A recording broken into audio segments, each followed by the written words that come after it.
Hello and welcome. This episode features a Smart for 2. First of all, let's start with the smart chart, just so we make sure we don't forget to look for anything. When shopping for a car, you need to go through the exterior condition, whether it's body, paint, or tire wear. Then check the engine condition. Might seem hard, but there is multiple easy clues, whether it's weird noises, smells, or smoke. Then there's the interior condition. Probably the easiest one there because it's bad if it's usually mostly worn and dirty. But there's also some clues that can indicate crash and repair cases. We'll talk about those later. Then take it for a test drive. It's the only mean of communication for the car to express herself.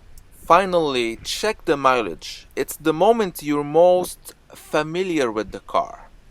Keep in mind that there really is no way to be 100% sure a used car won't need any repair. What I would like to share throughout my work is ways to minimize the risk and deal the best price as fairly as possible. So let's start with the exterior condition. You're looking for inconsistency in the paint job, panels that seems to be lighter or stronger in color than the rest of the car. Usually you need the sun to be shining bright in order to kind of see how the light plays on the paint.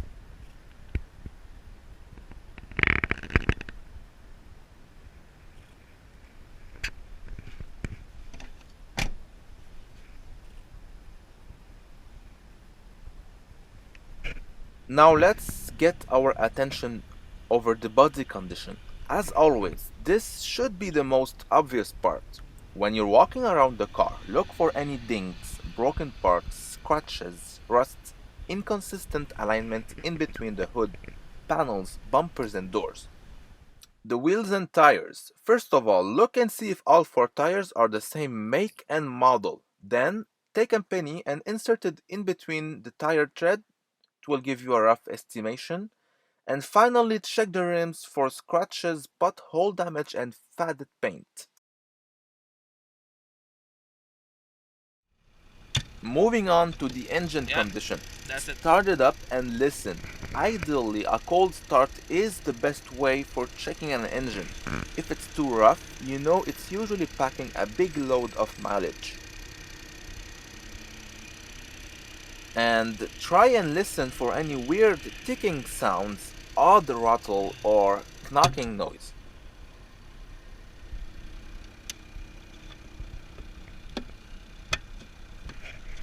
Don't forget to check for oil leak under the engine bay. Then ask someone to rev up the engine a little bit so you can check the colored gas coming out of the exhaust. Is there any oil as well? There is three main colors that could indicate engine failure: dark black, blue, or white gray. The usual color should not be noticeable in summer and very light gray in winter. That's After letting the engine heat up to normal operating temperature, it's the perfect time to inspect the engine bay. So shut the car off and check and see if there is any weird smells, whether it's coolant fluid or burnt smell. Look for any steam or smoke all around the engine bay.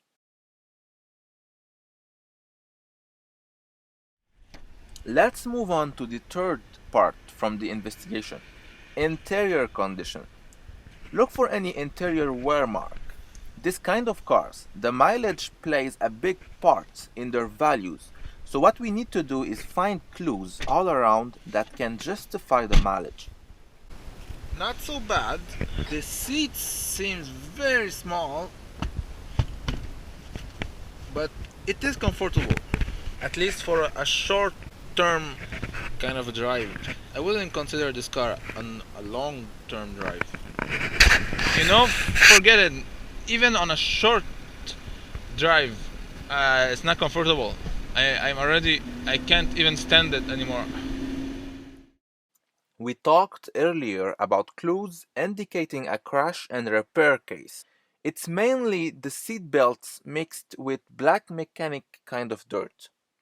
When a car gets into the hands of a cheap money-making mechanic, you'll most probably find black mechanic dirt all around the interior. Granted, it doesn't mean the car was crashed.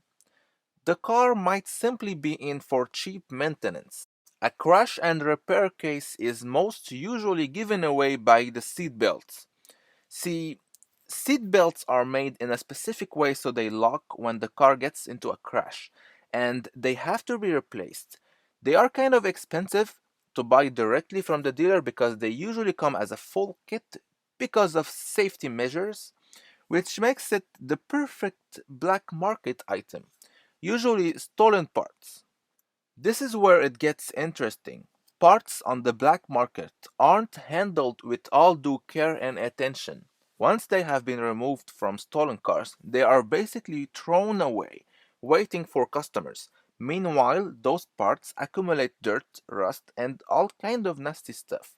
The weird part is that nobody bothered cleaning them up.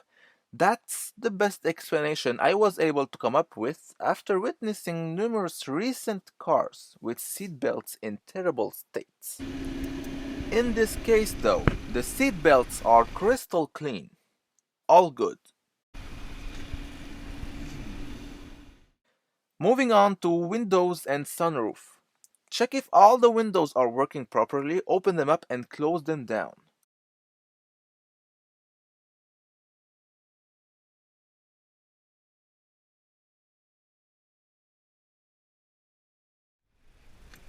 Don't forget to check if the windshield wipers show any malfunction. Now it's time for a test drive. I would suggest to drive it in city roads until it heats up, then take it on the highway. Make sure the radio is turned off and ask the salesman to remain quiet so you can focus on the car.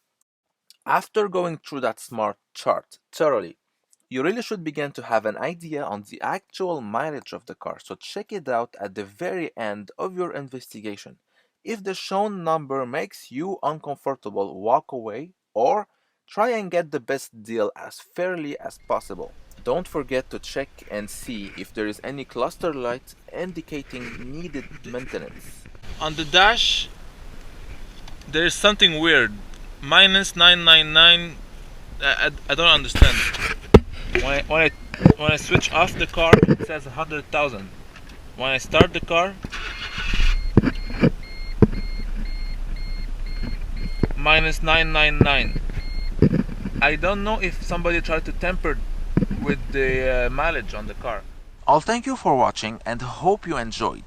Whether you're looking to buy or to be entertained by nice car footage, I suggest you subscribe and scroll to the channel. There are many things which discusses many cars. Thank you, take care and goodbye.